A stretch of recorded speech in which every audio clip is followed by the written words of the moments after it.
We do have a new head man in charge of the X-Men in the not too distant future. His name is Tom Brevoort. He's been on the Avengers line for 30 years. He basically just squatted there.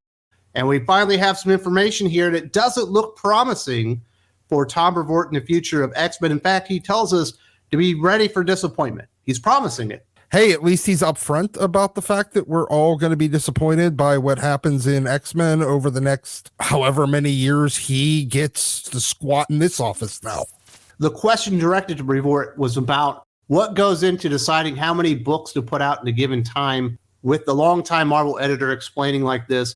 Those folks who are hoping for the X-Men line to go down to only 4 books are in for a world of disappointment. He continued, we maybe won't have quite as many at the jump as the end of the outgoing era does, but it's still in the same neighborhood, and we will likely increase it as we move ahead and more stuff gets greenlit. And I've even heard rumors that within 3 months of this relaunch with Brevoort in charge, we will again have 12 X-Men books. What he's admitting here is that the size of the X-line has absolutely nothing to do with how popular it is, how much of a audience demand it is, how much the stores need it. It's whatever the hell the publishing line needs in order to fill out their quota for books each month, which is kind of a terrible way. What, they just decided now that the X line is the one to pick up the pieces when the rest of their line can't support whatever their publishing goals are? Seems like a waste of time to me. They started out, once they got out of House of X Powers of 10, they started out with too many books in the very beginning, because I think it started out with 6, which was probably too many for a relaunch. And then they quickly got up to 12, and they haven't been under that in a very long time. They probably should go down to 4 books and reestablish whatever it is that Breevort wants to establish for the X-Men universe and continuity and status quo, and what are the main players in the X-Men universe. But they're going to jump right back into saturating the market and giving people a bunch of stuff that they actually don't want, making the characters seem less important.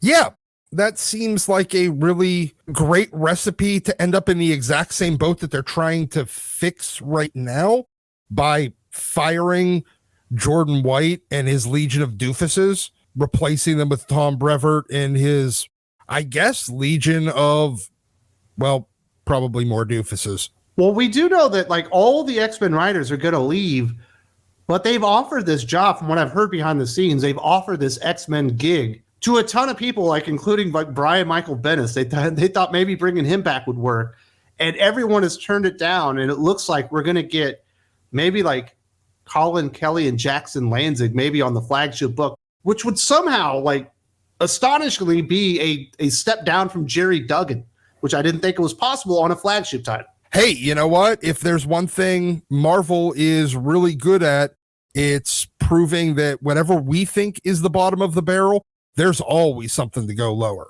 You know, they got Hickman for a little while. He started in a right direction and then completely dropped the ball, and all of his hand-picked talent, as well as the little bit that he got saddled with, bent him over and ran him out of the office. Now they're trying to course correct, but I think everybody realizes how broken of a line the X-Men line really is. And nobody wants that chore.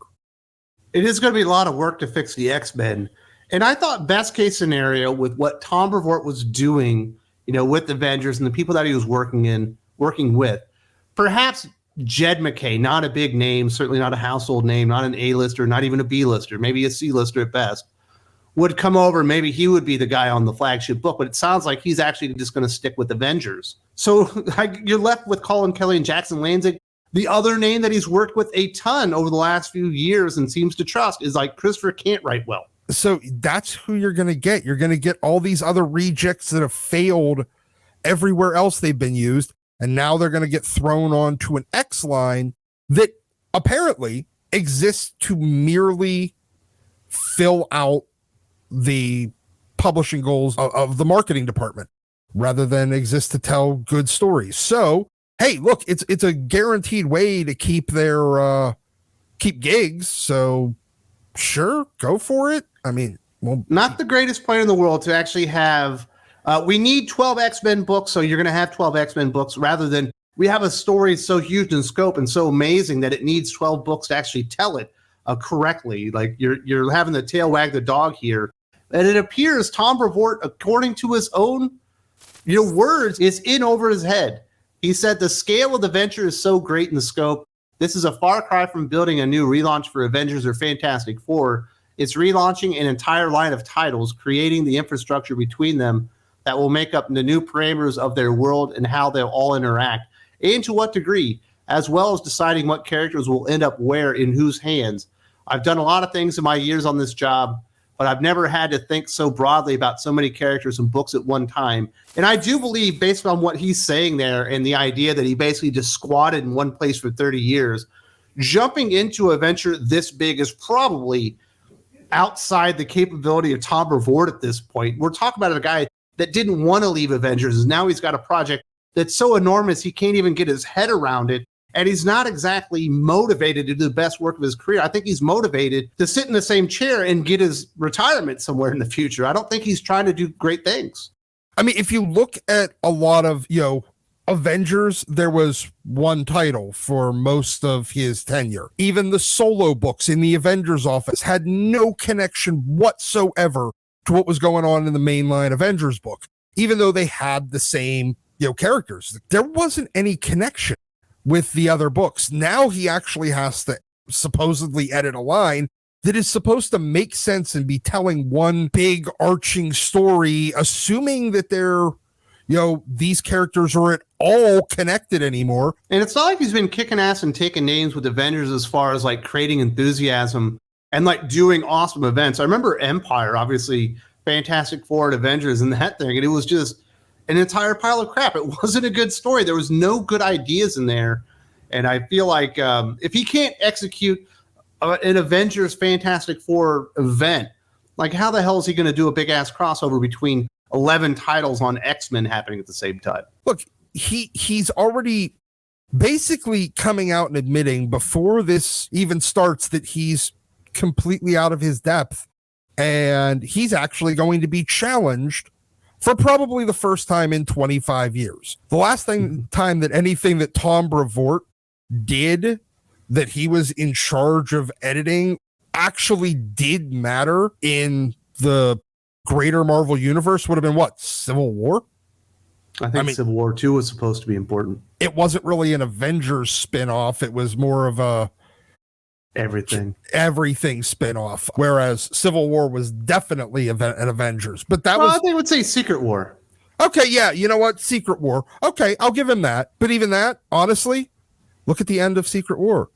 It was the opportunity to kind of reset the Marvel universe, and what did it do? Nothing of any consequence. He's already editing some scripts here, so obviously he has a writer in place. He's got some artists in place, and he talked about some of the decisions he's made.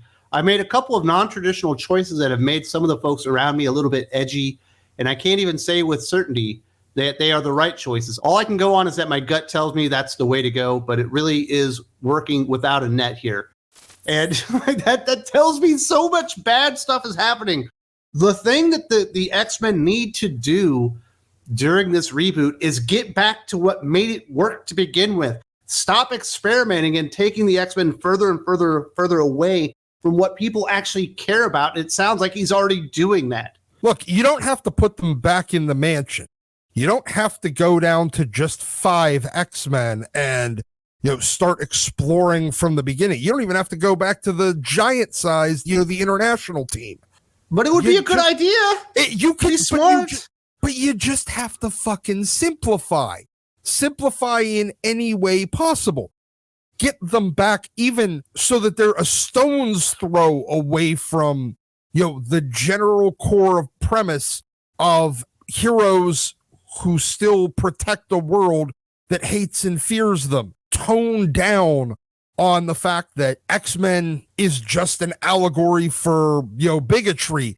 It's not. It's also an everything in the kitchen sink franchise where you can do sci-fi, you could do magic, you can do anything. We've spent the last 4 years not giving a shit from week to week whether any of these characters are going to die because they'll just come back on the next fucking panel. It might as well be Halo when you're just respawning from your last, save point.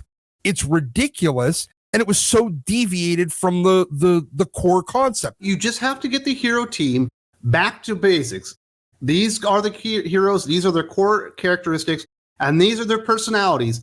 And these guys that have been part of the team for all these years, they're actually still villains. Magneto, still kind of in the middle, like a Doctor Doom. But Apocalypse, he's a bad guy, you know? Get everything back to the way it was supposed to be. Don't start making non-traditional choices and deviating from the standard structure of X-Men and what's actually going to get people back interested in the team to begin with. You're not trying to use the X-Men to find a new audience. What you need to use the X-Men for is to bring back your old audience, and then maybe you can go and try and find a new audience. But you have to go and get the regulars back first because they actually still care about the characters.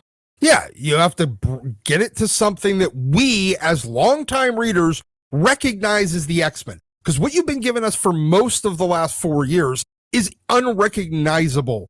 And then you don't go to Crazy Orgy Island and go completely 180 degrees from Xavier's dream the way that they did in this. You can expand out and try to find a new audience without telling your old audience that you had just won back. Go fuck yourself. Because that's what they did 6 months after Hawks and Pox ended. That's what it felt like. It was, all those new old readers that we brought back because you heard X-Men was good. Oh yeah, and now we're going to give you nothing of what you actually wanted here.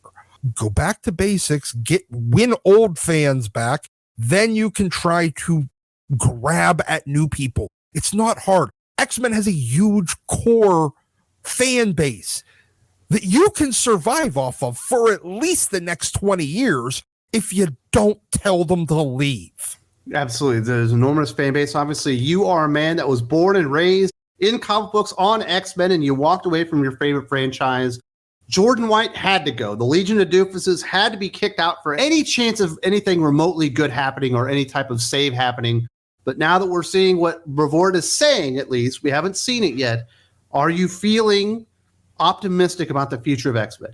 No, I'm still not, because at no point here does it give me some sort of hope that we're going to get back to anything approaching what the X-Men is supposed to be.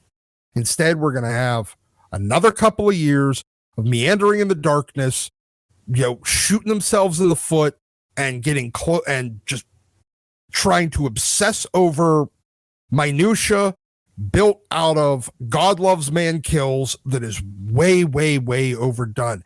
Give me flying around the universe, getting into fights with aliens, and then going out drinking and come home to the outback. I don't care. At least that would be fun.